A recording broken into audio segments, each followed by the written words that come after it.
tonight on Nova.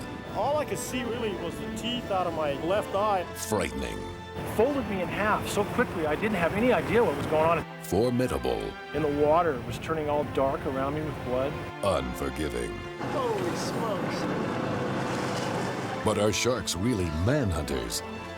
Science takes a hard look at one of our greatest fears. Shark attack.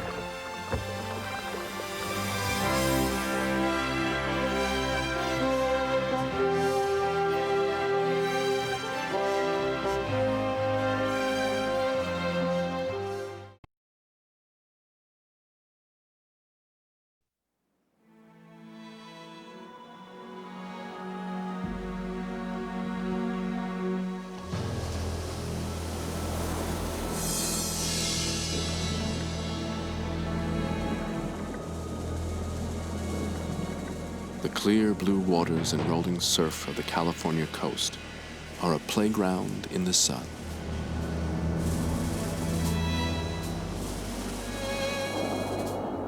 They are also the hunting ground of one of the world's most dangerous creatures, the great white shark. Encounters between sharks and surfers are rare, but unforgettable.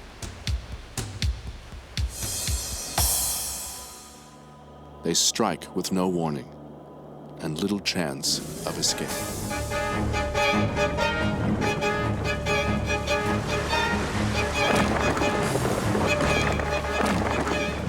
When it first hit me, it was such a hard blow. I mean, it really hit hard.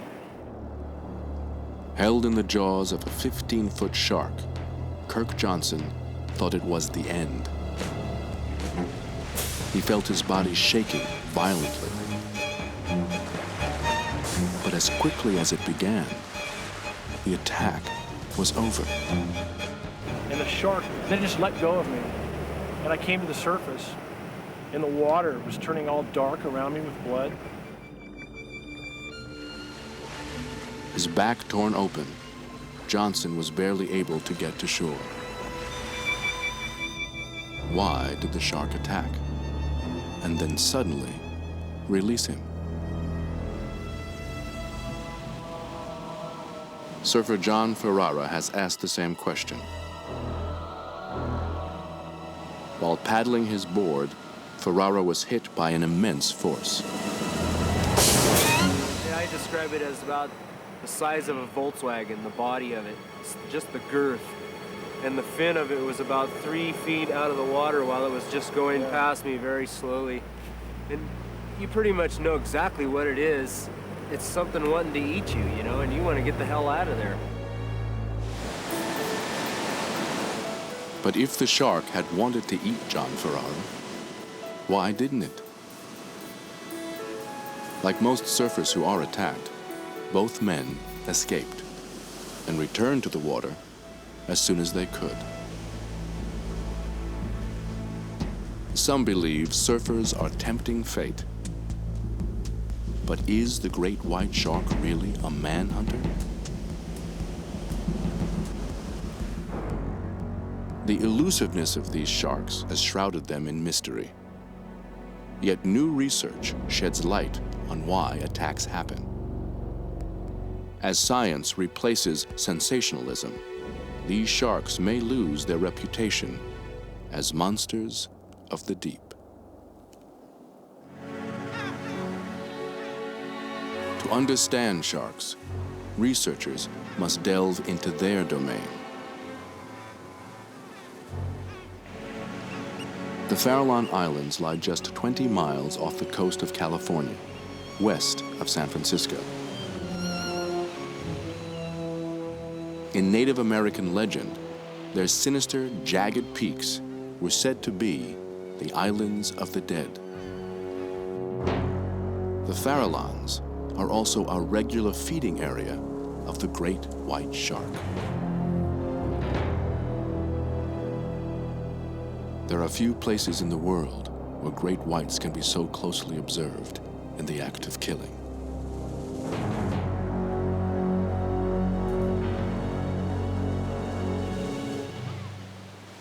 Their prey are usually marine mammals, like these California sea lions.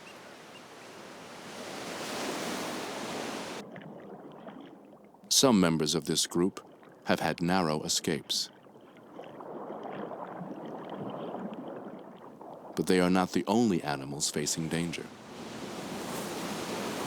In the fall, the presence of northern elephant seals ushers in the hunting season.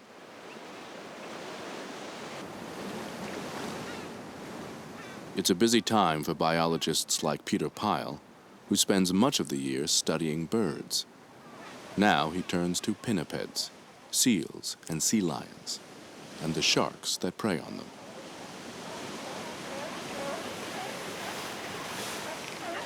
California sea lions haul out here to rest throughout the year. Safe on the shore, but often enduring plagues of flies.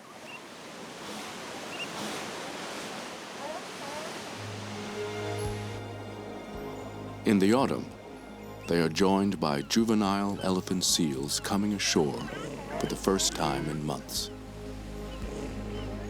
The seasonal concentration of young, naive seals draws white sharks like a magnet.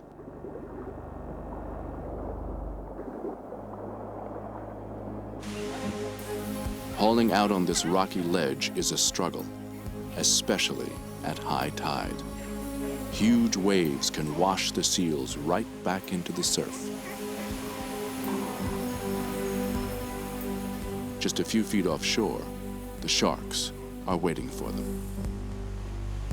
And Peter Pyle is waiting for the sharks. Shark is a visual predator, white shark here, more than anything. It stalks in the depths, probably behind ridges, against the rocks where the pinnipeds are going to have a harder time seeing it. And then when the time's right, it'll rush up from below and strike the pinniped at the surface.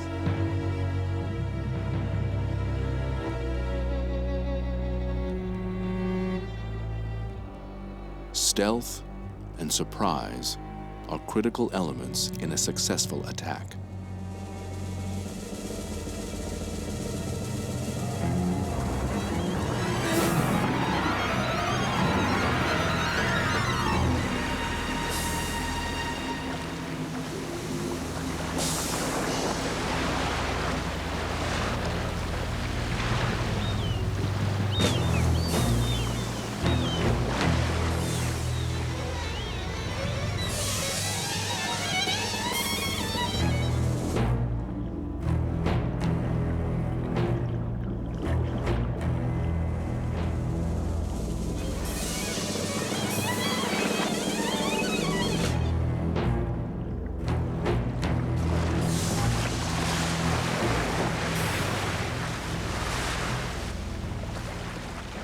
Blood-slick and agitated gulls draw the attention of the Farallon researchers, waiting at a vantage point high on the island.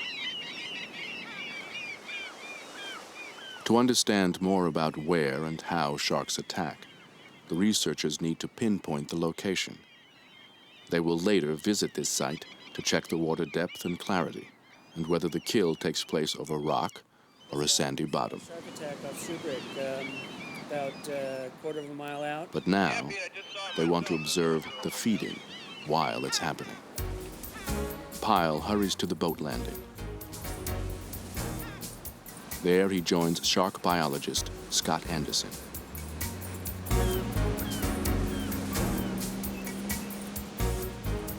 If it's a big seal, it may take the shark half an hour to eat it. This gives the team time to get on the water and alongside the kill. Rough seas make their job more difficult. Their boat is only 14 feet long. The first couple of times we went out in boats, we approached it very cautiously. We circled in, we kept our distance, we looked from a distance, we took pictures from a distance.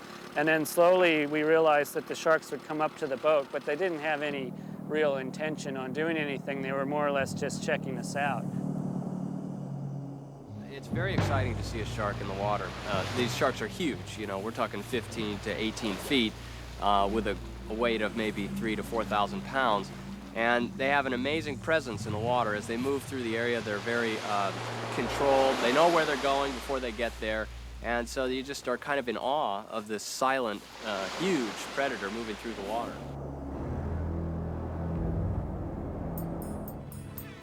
At the attack site, the two men lower underwater cameras beside the boat. Other sharks may move in to get a bite of the prey, but if the killer is a big animal, they stay away. Scars on their skin suggest great whites may at times turn on one another. We're out there getting as much video as we can on these sharks, and a lot of them have scars of various types. Some of them look like aggressive scars where maybe one shark has come in and bitten another to kind of warn it away from the carcass. A lot of the females seem to have scars along the gills, which may relate to mating scars. These scars are pretty permanent. They look white at first and then they turn black, and after a while we'll mark down all the spots where these scars are, and we'll be able to use those in our individual ID. Scott Anderson has identified more than 40 white sharks here. Many return time and again.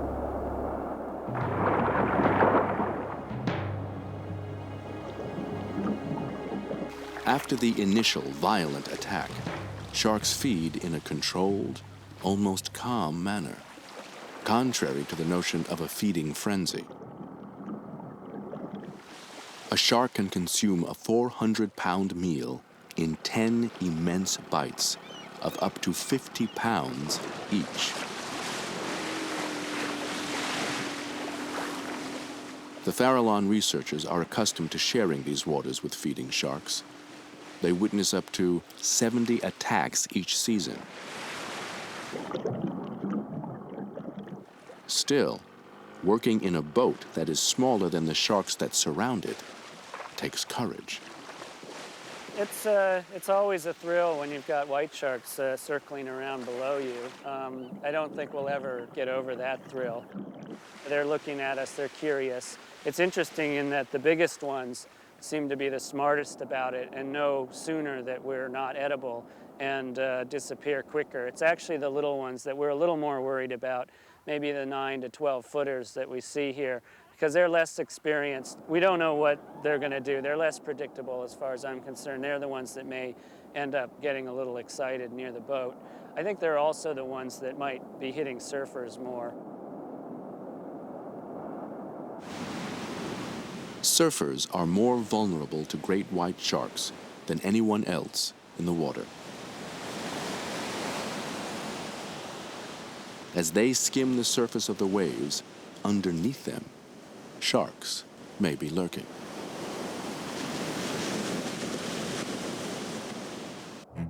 But their presence here may have little to do with seeking human prey. Many of the best surfing beaches are near the breeding colonies of seals and sea lions. In 50 years, there have been fewer than 80 attacks on humans in California, only 7 fatal. With so many people in the water, it's surprising there haven't been more. Perhaps the attacks that do take place are cases of mistaken identity. A surfer paddling out to sea, arms waving and feet trailing, may look like a seal. But even if they look like the favorite food of great whites, surfers don't taste the same. Compared to an elephant seal, a human body must seem bony.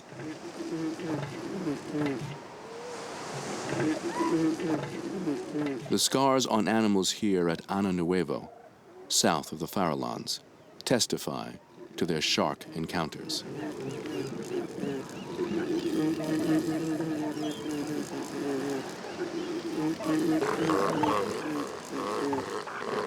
Seals and sea lions have been the prey of large sharks for some 35 million years.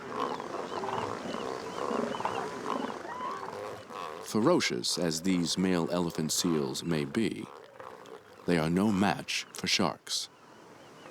As females look on, bulls, over 3 times their weight, fight for mating rights. Protection of breeding colonies like this one has brought seal populations back from the edge of extinction. 40 years ago, this beach was barren. Now, it is home to over 10,000 animals. It is literally a pup factory.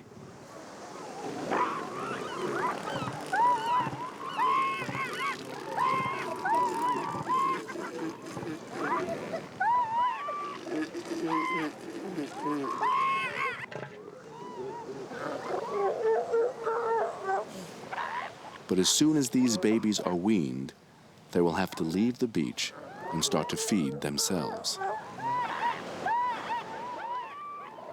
It will be months before they see land again. Many of those feeding contentedly at their mother's sides will find themselves in the shark-infested waters of the Farallon Islands, seeking shelter on the wave-swept rocks.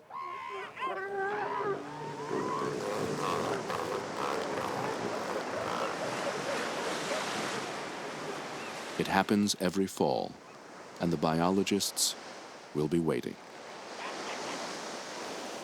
Scott Anderson has studied great whites for nearly 10 years and has a down-to-earth view of the drama between predator and prey. The great white shark is an apex predator that feeds on marine mammals. When they're young, they feed on fish. As they grow older, they begin feeding on strictly marine mammals. And that puts them at the top of the food chain. The elephant seal is considered to be the preferred prey at the Farallons in that they're solitary animals, they're easy to capture because they're slow swimmers, and they tend to be naive when they're young, and they sit at the surface, which they shouldn't do.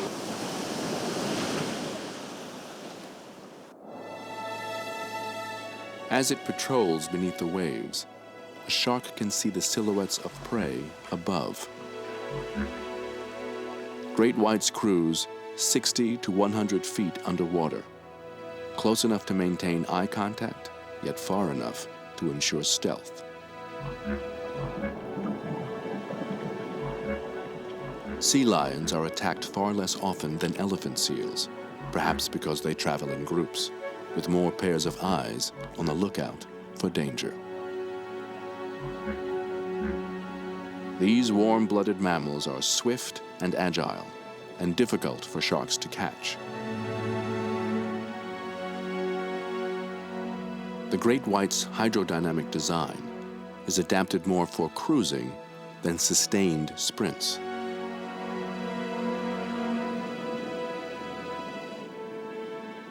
But it is equipped for short, high-speed dashes, propelled by an awesomely powerful tail. The slow-moving elephant seal doesn't stand a chance.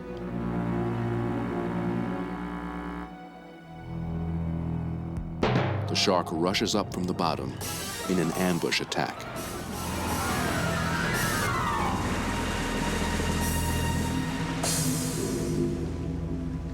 A lethal first bite ensures the seal can't fight back.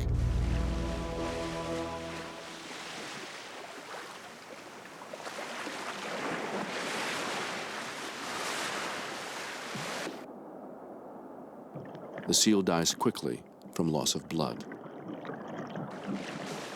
while the shark thrashes its head back and forth, cutting through muscle, bone, and blubber.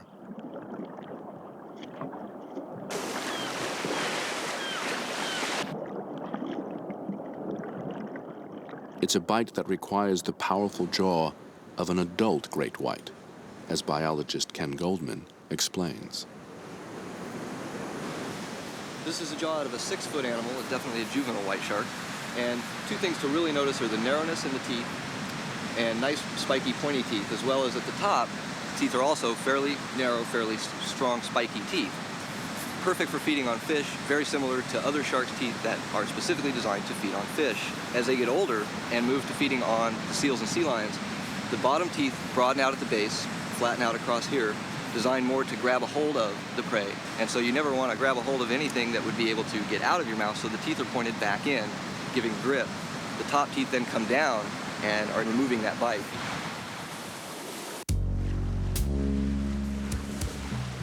The infamous jaws of the great white shark are remarkable in other ways.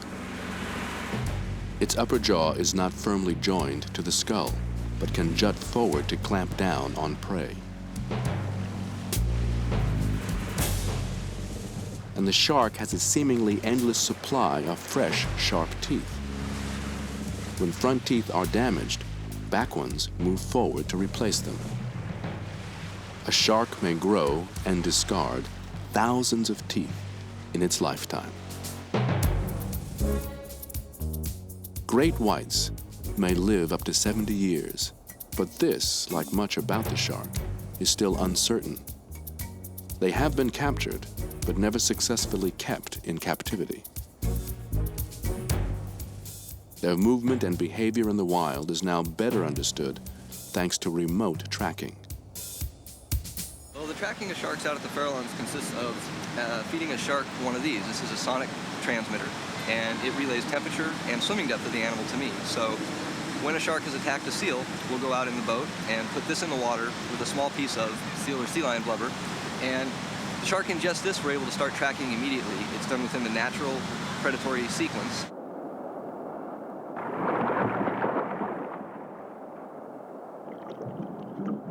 Goldman finds that large individuals tend to feed in the same place each year, patrolling areas where they have been successful before.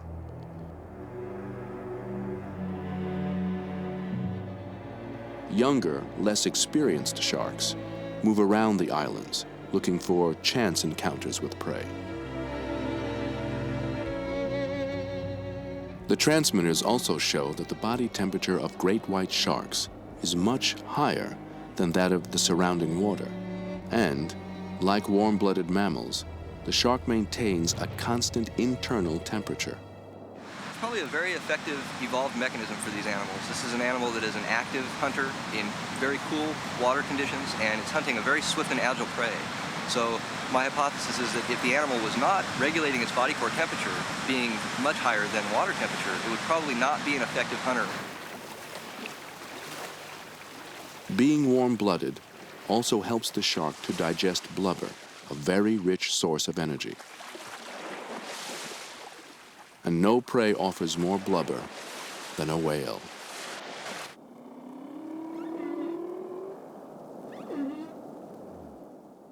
The great whales, like these humpbacks, may have once been important to the shark's diet.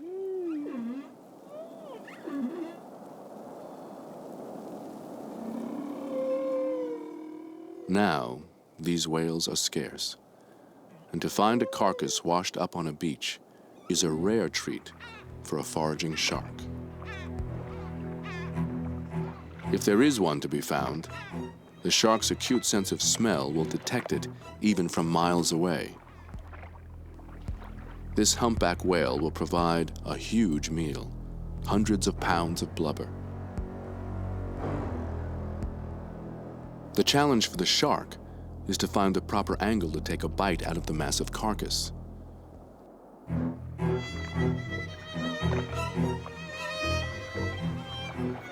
A meal like this can sustain a great white for over a month. But scavenging whales is not a reliable source of food. A large predator must have easy access to living prey, as the great white shark has at the Farallones. In these rough waters, where seals abound, Scott Anderson has devised a way to get a whole new view of a shark attack. He attaches a video camera to a board. Research shows that this particular shape will provoke great whites. Scott and Peter Pyle motor out to a place they know is teeming with sharks, and float the board in the water. Remarkably, no animal bait is needed to attract the sharks. They are drawn simply by the shape of the board, oblong and roughly 6 feet in length, the shape of a seal, a sea lion, or a floating surfer.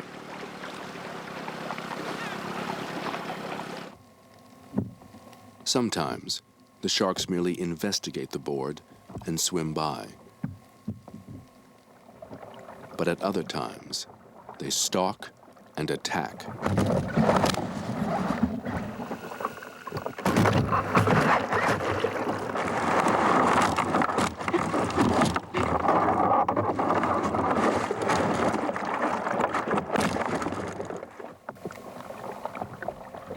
Following the initial strike, the sharks may hover momentarily, but they rarely return for a second bite. They know a good thing when they taste it, and this isn't it. The fierceness of this attack startles even the most unflappable scientist. Well, last year I was scared by a shark that came up to investigate the board that I had out when it was really close to the boat, actually bringing it into the boat about a foot away. And when the shark attacked it, it went violently through the area, incredibly quick, incredibly loud, and it really scared me. So it made me realize that there's certain times when dealing with these animals where there is some danger, but most of the time, when they're around the boat, they're very controlled, they're looking for food, and it usually is, seems pretty safe to me for the most part. It's safe, for the most part, for other people working near the Farallones. Abalone fishermen collecting highly prized shellfish.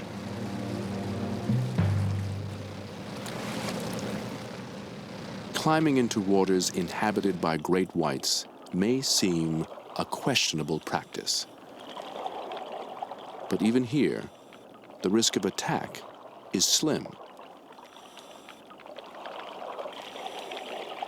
90% of shark attacks take place at the surface, most others in midwater. On the seafloor, divers are relatively safe.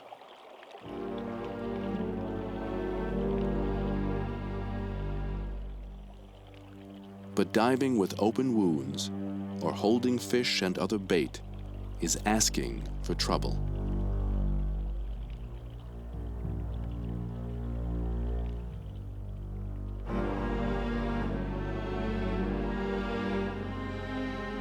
The divers must keep a sharp lookout for cruising great whites as they measure the abalone to make sure they meet legal standards.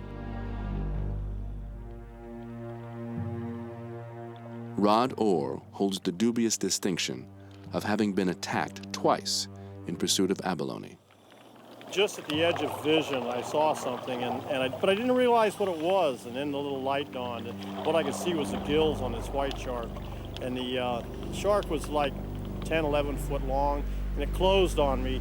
And when I looked back at it, it closed the distance by half, and then it started coming in fast, and I knew it was after me, but I tried to get behind this rock. And when I tried to get behind it, the shark came in on my left side. His mouth just opened up, and his jaw actually just came out of his mouth. And I had a row of teeth marks up in my scalp where he bit down. And the worst damage was probably to my nose and to my lower eye, because I had a hole through the upper eyelid and the bottom eyelid. All I could see was the teeth out of my, from my left eye. I could see the water down there, and I could see all the teeth in the top jaw and the bottom jaw. But I was face down in it, and it was just like, they looked huge. They looked like they were 3 inches long. I know they weren't that big, but they were just all white. And I could see about 10 or 12 teeth. I think he realized that I wasn't a seal at that time, but why he didn't finish biting the head off, and why he didn't thrash, I don't know. Just luck of the draw. Why did the shark release him? Most likely, a bony human didn't seem a worthwhile meal. But there are sharks in other parts of the world with less discriminating tastes. Perhaps these predators are even more to be feared.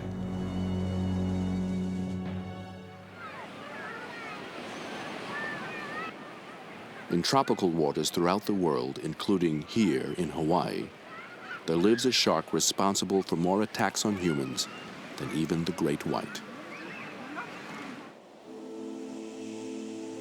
In a place of golden beaches where surfing is a way of life, more people are exposed to danger. These clear and inviting waters are also home to the tiger shark. As the largest shark on most Pacific reefs, tigers rule as apex predators, feeding on fish and lobsters, seals and turtles, rays and other sharks. They are said to eat just about anything that comes their way. Floating license plates, garbage from ships, even humans.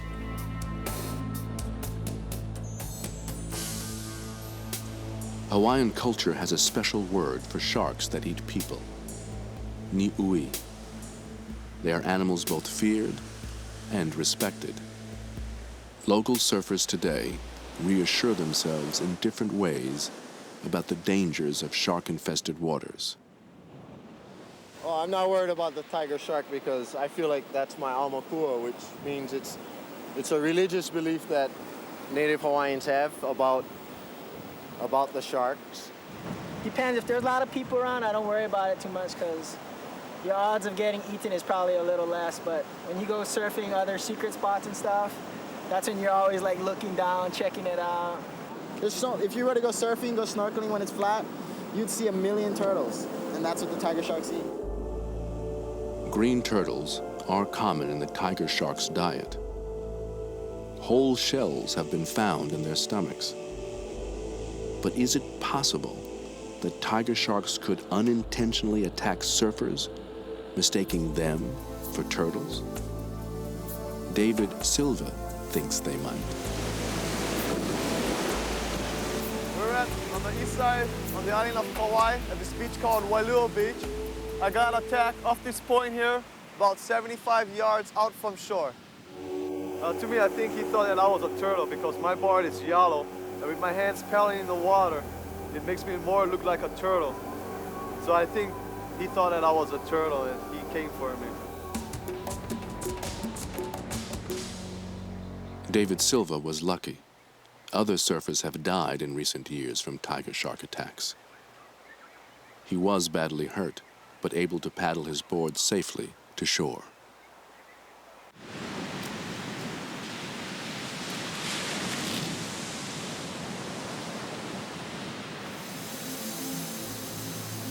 For years, it was rare for a surfer to see a green turtle in the wild. Overfishing had depleted their numbers, and their nesting beaches were destroyed by tourism.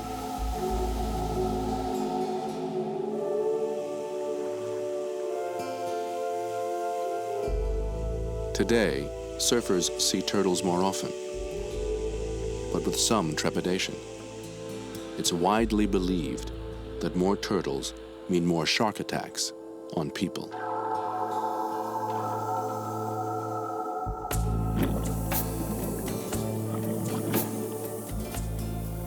The divers most accustomed to swimming with sea turtles are the marine biologists who monitor their survival in these waters. While the turtle population is rising, it is still at risk. The turtles are remarkably unwary of the scuba divers in their midst.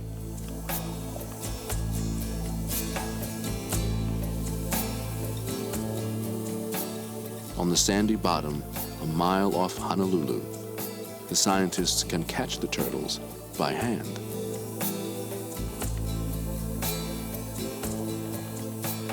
The turtles are taken temporarily to a nearby boat for a physical exam.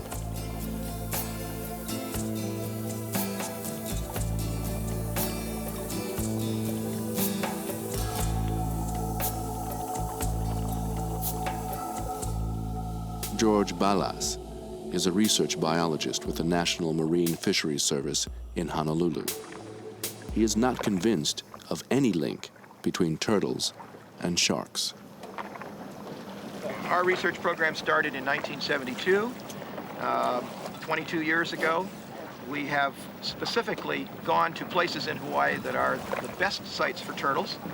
And in all those years of diving, I have never once encountered or even seen a tiger shark. One would think that if I'm exposing myself to higher risk being with the turtles, that I would have at least seen one, and such has not been the case. Balaz also doubts that tiger sharks mistake surfers for turtles. I think anybody that's in the ocean should have a healthy fear of sharks, but to think that they look like a turtle, I think is no basis for it whatsoever. Any object in the water at or near the surface could be liable to be snapped at by a shark. You don't have to look like a turtle in order to be eaten by a predator. So, if it's not a case of mistaken identity, are tiger sharks actively seeking human prey? The rate of attacks in Hawaii remains steady at about 2 per year, while the number of people in the water has skyrocketed. Biologist Steve Kaiser believes this is proof enough. People aren't prey items for sharks. I mean, you can look. These are potential victims here. No, if people were being eaten by sharks all the time, if they were a natural prey items, we'd be getting 10 attacks an hour. When you look at these people in the water, we are clumsy, we're awkward. Sharks are in their element, and we're not.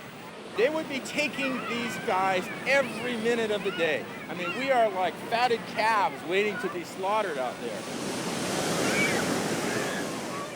While rare, any shark attack can spur panic. In 1991, the state was shaken by the first confirmed fatality in 3 decades. The story led the news. The waters off Olawalu, south of Lahaina, are normally calm, and 41-year-old Martha Morell swam often near her beachfront home. She had no warning that on the morning of November 26, 1991, she would be killed by what was believed to be a 15-foot tiger shark.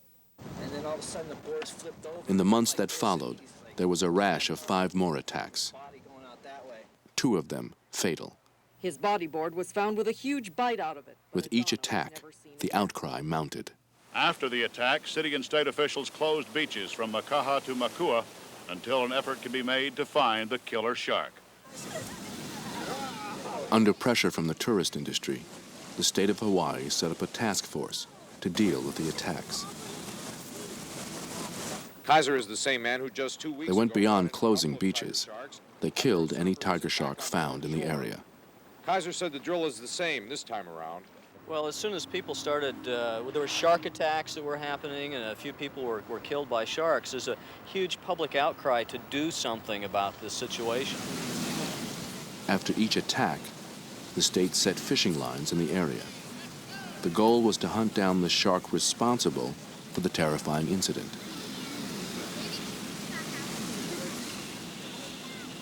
They carefully examined each carcass, but no human remains or other incriminating evidence were ever found. We were making a decision, if we're going to do any fishing, we're going to try and do it to make sure that we got the fish that actually was the cause of the attack. Otherwise, I don't think as biologists we just go out and randomly kill sharks to appease public opinion. It was our best guess that if we went within 24 hours, we might catch the shark that did it. We also know we need a lot more research to know about the biology of these animals, to know what are the chances of actually catching that animal within 24 hours. Will it be there or won't it? The state of Hawaii caught and killed 11 tiger sharks in all. Private fishermen thought it wasn't enough. They killed 44 in a single year. Every time there's an attack, the state takes out 1 or 2 sharks and they call it quits. So I want to just keep a consistent basis of bringing out sharks. If I can make a few bucks on it, hey, this fishing's slow, catch sharks, why not? If I'm not going to do it, who's going to do it? The hunts calmed the public, but they also stirred controversy. Was the slaughter of these animals necessary? How many sharks would have to die to protect the beaches of Hawaii? To answer these questions, the state funded new research on tiger sharks. The principal investigator is Dr. Kim Holland of the Hawaii Institute of Marine Biology. We don't know if the same fish come back to the same area day after day. We don't know if they have a home range that they patrol on a daily basis or a weekly basis. We don't know if what the size of that home range is, if there is one. We don't know if, in fact, there's just a continual stream of new sharks coming past any given point on the shoreline. And until you know those kinds of things about their movement patterns, any control mechanisms or any control programs you might want to put in place won't have any scientific direction to it. This female tiger shark has been hooked on a line designed to inflict little injury. She is alive and well, but in a natural trance-like state. Merely flipping the shark on her back has induced this state, commonly called animal hypnosis. The shark makes no movement as Holland performs minor surgery, inserting a 7-inch sonic transmitter into her belly. The transmitter has been coated with natural waxes to prevent an immune response. As soon as she is turned over, the shark snaps back to life, thrashing and struggling to break free. But first, someone has to take the hook out of her mouth.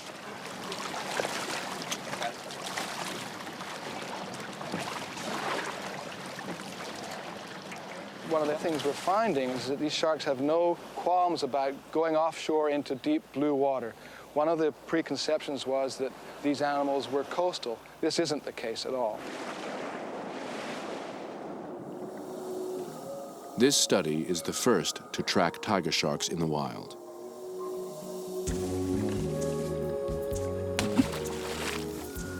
The scientists drop an underwater antenna to listen for signals from the transmitter. It picks up signals from up to a mile away.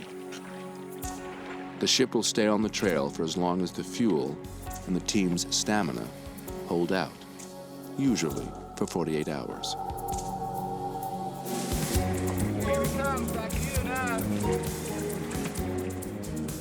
Well, as often is the case, when you finally get a chance to see an animal or observe an animal in its own environment, you get surprises, things you didn't anticipate.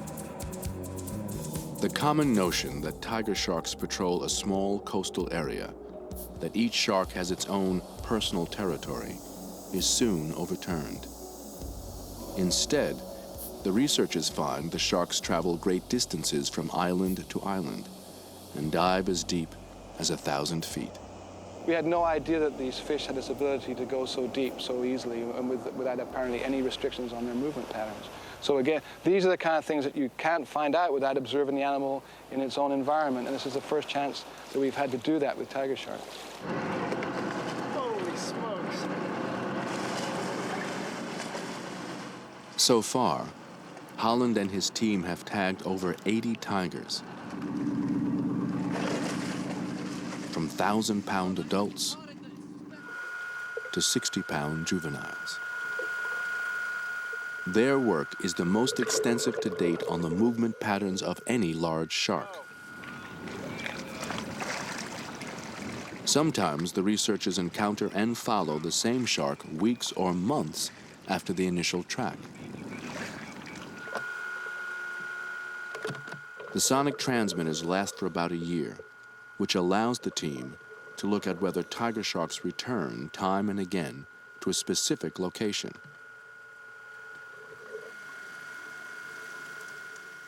At the spot where a tiger shark is originally caught, an underwater instrument is moored to the ocean floor.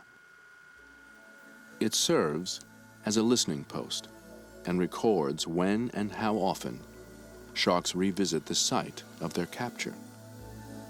Divers later retrieve the information, which shows that sharks do return and suggests that they may have home ranges.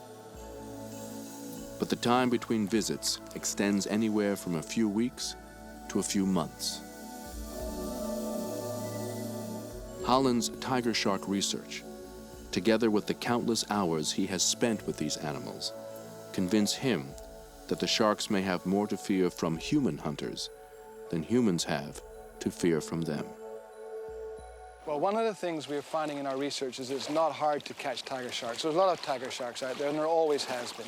There also is a lot of people in the water in Hawaii. and they're very close together spatially. But we have very, very few shark attacks, maybe less than 2 per year statewide. These sharks are not careless about what they do. People are not a normal part of their diet. Even if they were just biting anything that was more or less in the right place at the right time, we have dozens of attacks on people in a month, but we don't. And this indicates to me that these sharks are not careless. They're very specific about what they eat, and people are not one of those things. In the effort to prevent shark attacks, Holland's work holds an important lesson. Attempts to hunt down specific killer sharks may be in vain because tiger sharks range so widely. The shark responsible is likely long gone, and any sharks killed will probably be replaced by others. A single hunting shark can cover a huge area, from Oahu, for example, to a group of sandy atolls 500 miles away.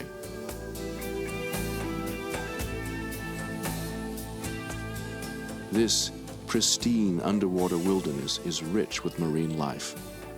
The area, part of the northwestern islands of Hawaii, is a wildlife preserve where commercial fishing is outlawed. Surrounded by shallow water teeming with fish, the islands are ideal for seabirds. More than 14 million birds of 15 different species migrate here to nest.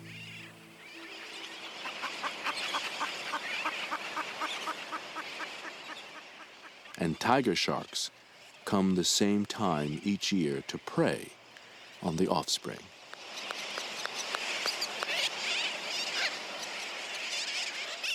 Albatross chicks are the primary target.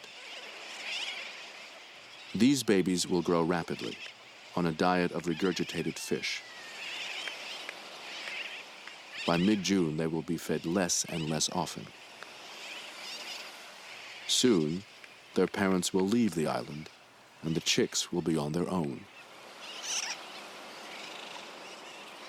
Each morning, when the wind rises, they face into it and exercise their flying muscles. There's one last feeding, and then the fledglings will have to find their own fish.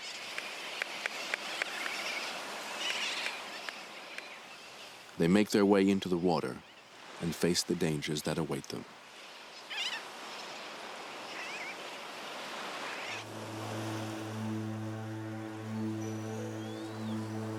All around them, dark shadows move beneath the surface.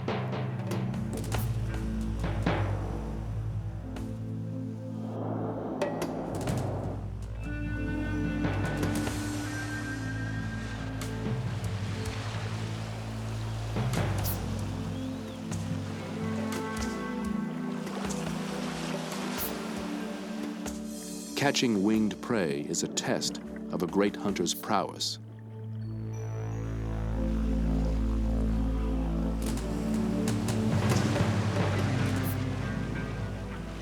The first fledglings to venture from their nests stay close to the shore. The sharks are hungry, but they must maneuver in water only a few feet deep. Over the first few days, the sharks find it difficult to come to grips with their prey. They're out of practice. They haven't tried to catch albatross chicks since this time last year.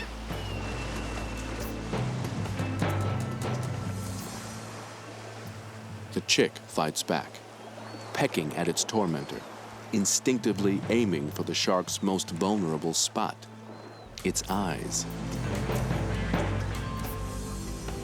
The tiger has a natural defense, a lower eyelid that closes as the shark lunges forward toward its prey.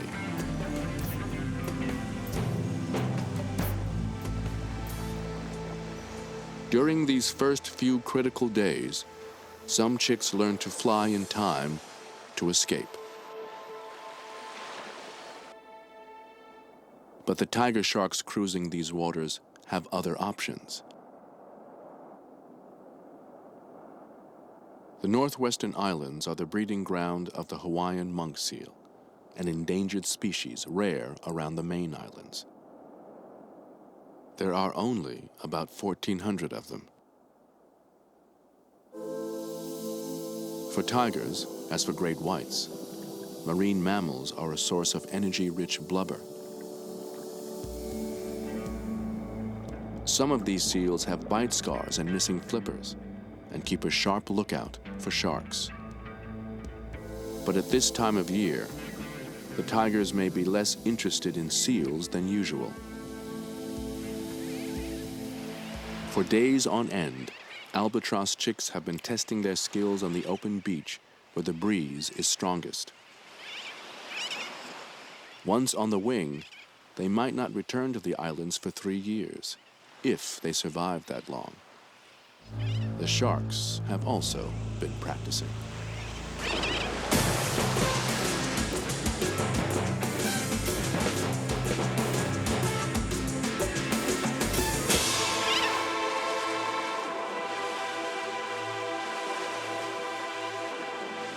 They now know that they must reach high out of the water to be sure of catching the bird.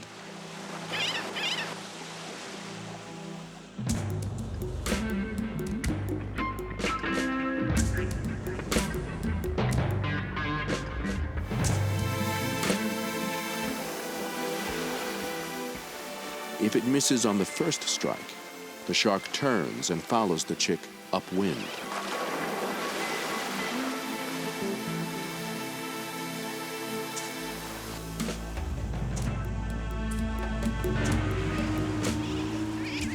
Eventually, the young mussels tire and the bird is trapped.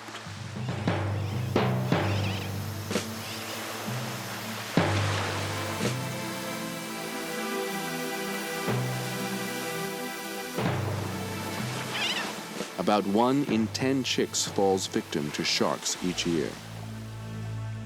More die of starvation or drown in the surf. In a matter of weeks, the birds are gone, and the tiger sharks swim off as well to seek better hunting grounds elsewhere.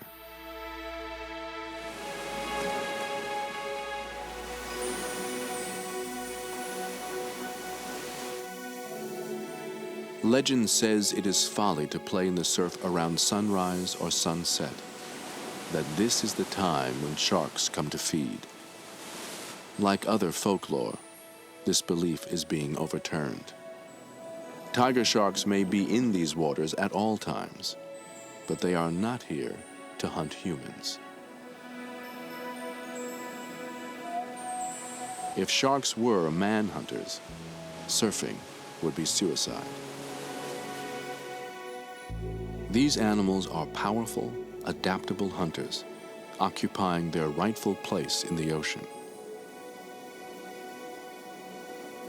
It is up to us to stay out of their way.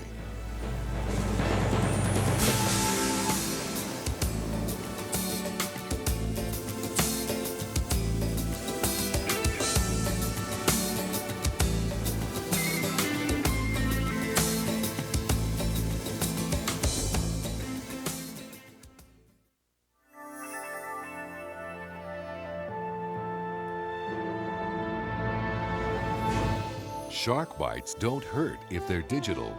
Dive into NOVA's website for a virtual swim with these master predators of the deep at pbs.org.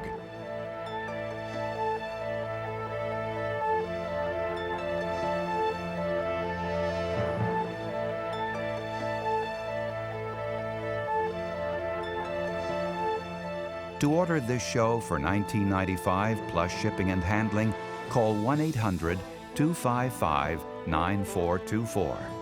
And to learn more about how science can reveal the truth and solve the mysteries of our world, ask about our many other NOVA videos.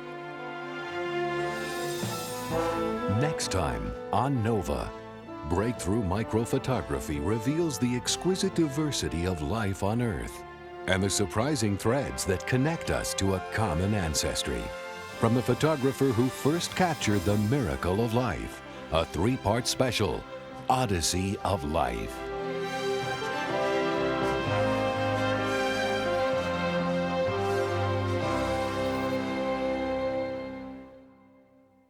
Nova is a production of WGBH Boston.